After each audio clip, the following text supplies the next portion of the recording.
ഈ മനോഹരമായ ദിനത്തിലേക്ക് നിങ്ങളെ സ്വാഗതം ചെയ്യുന്നു.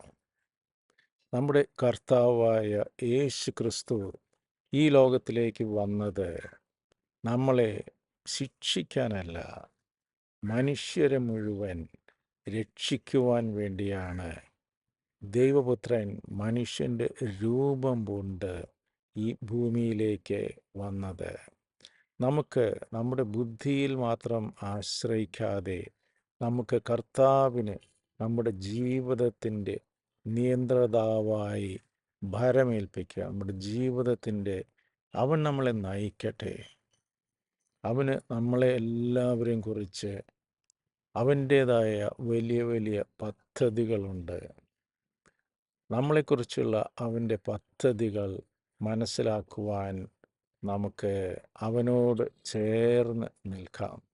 നമ്മൾ അവനോട് ചേർന്ന് നിൽക്കുമ്പോൾ നമ്മൾ വളരെ അധികം ഫലം പുറപ്പെടുവിക്കുന്നവരായി മാറും. ദൈവം നമ്മെ എല്ലാവരെയും സമൃദ്ധമായി അനുഗ്രഹിക്കട്ടെ. God bless you. നിങ്ങളും എനിക്ക് വേണ്ടി പ്രത്യേകം പ്രാർത്ഥിക്കുമല്ലോ. എല്ലാവർക്കും അതിമനോഹരമായ ഒരു ദിവസം ആശംസിക്കുന്നു. ആമേൻ.